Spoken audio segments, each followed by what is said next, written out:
원고적격이라는 테마로 강의를 하기 전에 지금까지의 요약, 우리는 전체 취소 소송의 소송 요건 중에 대상적격의 넓은 바다를 건너왔어요.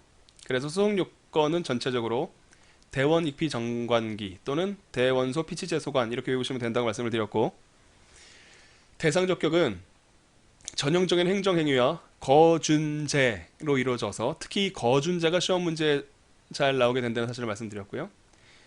거부 행위에 대해서 묻는 문제가 나오게 되면 우리 법 규정과 판례가 하늘에서 뚝 떨어져서 이야기한 신청권에 관한 이야기와 대상적격설, 원고적격설, 본안 요건설 이 이야기를 소개를 하시면 되겠습니다.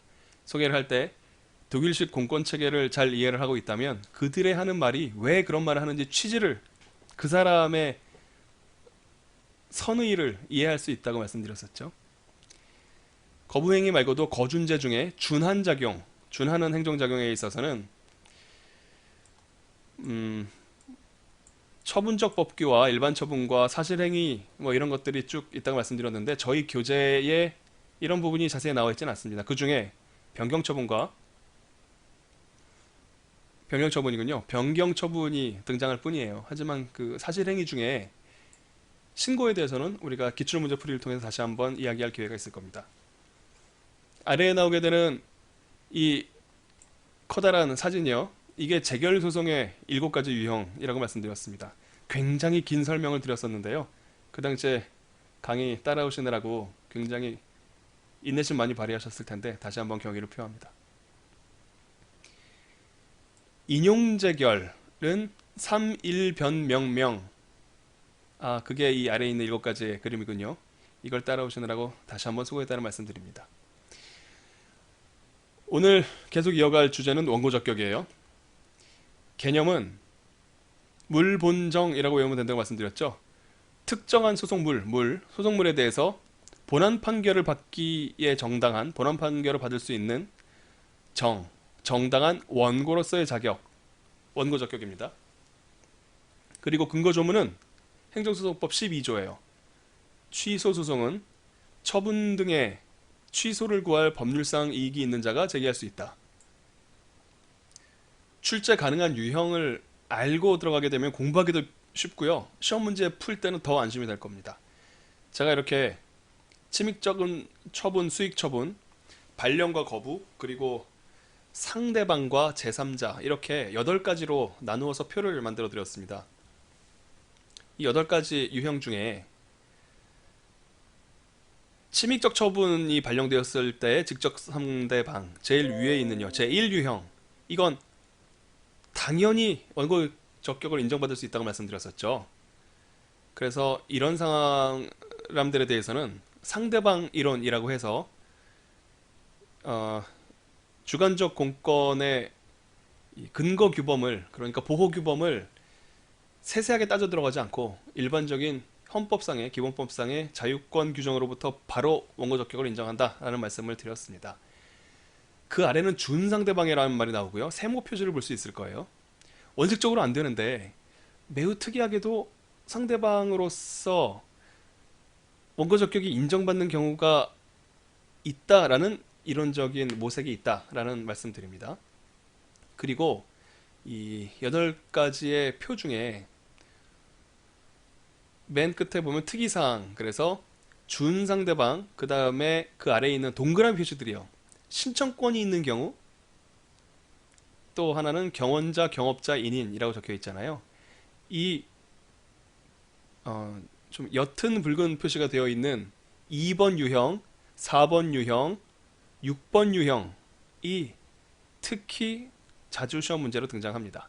각 유형을 구별하고 어떤 판례가 몇 번 유형과 결부되어 있는지를 잘 기억하시는 게 중요할 거예요. 외울 수 있는 방법을 말씀을 드리자면, 침익 처분, 발령 여부, 상대방 인지 여부, 이걸로 침발방 2 곱하기 2 곱하기 2니까 8가지 유형이 나오잖아요. 그리고 위에서부터 상대방 이론, 준상대방, 매우 만족하니까 원고 적격이 없다는 뜻입니다. 만이 나오게 되면. 그리고 신청권이 있는 경우, 그 신청권이 여기서는 행정 개입 청구권이라고 했어요. 그리고 만족하기 때문에 원고 적격 인정 소송을 제기해야 될 필요 자체가 없는 경우, 그리고 경원자, 경업자 등등이 등장하는 곳을 경이라고 표시를 했고요. 그리고는 또 신청권이 있는 경우가 있는데, 이 경우에는 아까와는 달리 행정행위 발급 청구권, 나한테 행정행위를 나한테 발령해라 라는 청구권입니다. 그리고 맨 마지막에 이 김근태 씨 판례를 제가 말씀드렸었잖아요. 그래서 이 상준, 만신, 만경, 신태 이렇게 8개가 있다. 그 중에 준, 신 2번, 4번, 6번이 주로 시험 문제에 나오게 된다. 이거를 기억하고 계시면 공부하기가 정말 편할 겁니다. 내가 공부를 하고 책을 읽고 있는데요. 전체적인 내용 중에 어디쯤을 읽고 있다는 것을 파악하고 있으면, 머릿속에 맵이 들어있으면 불안하지 않잖아요. 그런 역할을 해줄 겁니다. 원고 적격의 법률상 이익이에요. 원고 적격이란 구체적 소속에서 원고로서 소송을 수행해서 본안 판결을 받을 수 있는 자격을 말한다. 제가 물본정이라고 외울 수 있다고 요령을 말씀드렸습니다. 남소를 방지하고 소송 경제를 도모하기 위해 인정되는 것은 원고 적격뿐만 아니라 모든 소송 요건의 공통점이에요. 행정소송법 12조 1문이 근거조문이라는 말씀은 여러 번 드렸습니다. 그런데 이제 첫 번째 문제사항이죠. 법률상 이익이 있는 자가 제기할 수 있다고 규정하고 있는데, 이 법률상 이익이 무언지가 문제된다고 해서 권리구제설, 법률상 보호이익구제설 이런 학설 대립이 나오고요. 그게 다 지나고 나면 법률의 의미는 뭔지에 대해서 학설 대립이 또 나와요. 이런 학설 대립을 보다 보면 어찌저찌 보다 보면 반복하면 외워지는데요. 항상 그런 생각 들 겁니다. 원고 적격은 그래서 너랑 무슨 상관인데? 라는 질문에 대답하기 위한 소송 요건이잖아요. 그래서 이것만 있으면 이러저러해서 나한테 원고 적격이 있고 나랑 상관이 있는 일입니다 라고 대답을 해야 되는 근거로 배울 것 같은데, 뭔가 되게 동떨어진 엉뚱한 이야기를 하는 것 같은 느낌을 자주 받으세요. 왜 그러냐면 제가 첫 번째 시간부터 자주 드렸던 말씀인데, 독일식 주관적 공권 체계에 입각해서 전개되었던 학설들이기 때문입니다. 여기 그 코끼리의 망령 그림이 있잖아요. 법률상 이익이라는 말이 왜 문제가 됐느냐면, 다시 한번 간략하게 반복합니다. 독일식 주관적 공권에 의거한 행정소송 체계라고 말씀드렸지만, 사실은 우리나라 민사소송 체계이기도 해요. 우리나라에서 벌어지는 모든 재판의 99.9%는 민사소송입니다. 그러니까 사실은 온 세계의 소송제도가 이렇게 돌아가고 있는 거예요. 소송의 ABC, 소송의 대원칙이 맞습니다. 독일 사람들은 왜 그래가 아니고요. 우리나라도 그래요. 다만 모든 소송 사건에 적용되고 있는 이 치밀하고 정교한 규칙을 따라서 우리 행정소송법이 만들어지지 않고, 굉장히 헐겁게 좀 신기술을 적용하지 않고 아주 거칠게 만들어서 이런 문제가 벌어지는 겁니다. 하지만 어쨌든 현재 잘 돌아가고 있어요. 돌아가고 있기 때문에 우리 법에 근거한 해석론을 전개하지 않을 수는 없습니다. 그렇지만 제가 설명드리는 이 공권체계, 그러니까 권리에 의거한 소송체계는 우리나라에서도 대원칙이라고요. 민사소송이 그걸 따르고 있으니까요. 행정소송에서만 굉장히 거칠고 좀 다른 진행을 보이고 있다라는 사실을 알아두시면, 제가 그리려는 이 표가 가치가 있다는 사실, 그리고 실제로 보여드릴 텐데 우리 문제풀이 할 때도 필요하다는 사실을 알 수 있으실 거예요. 문제에는 늘 갑이 등장합니다. 그리고 이 사람이 어떤 권리가 침해당한 것 같아요.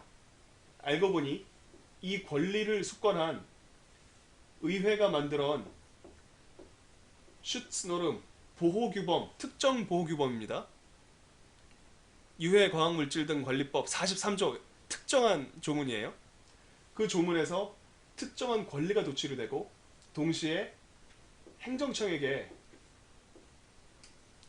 특정한 페어발퉁스악트, 특정한 행정행위 발령 권한을 숙권합니다. 그렇게 되면 이제 소송을 해야 되겠어요.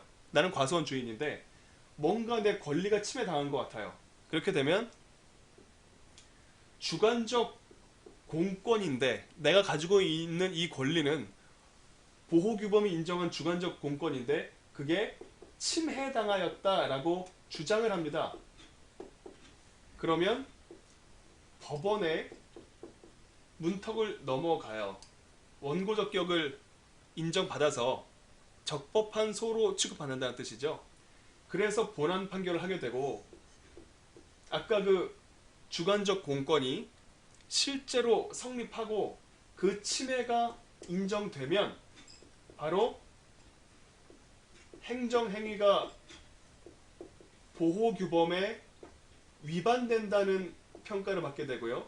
따라서 그 행정행위는 취소되는 법률 효과가 발생합니다.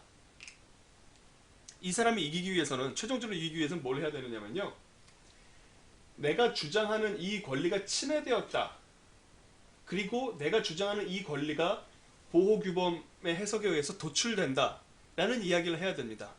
조금 이따 기출문제 풀이 하는 방법 알려드릴 텐데 지금 알려드릴게요.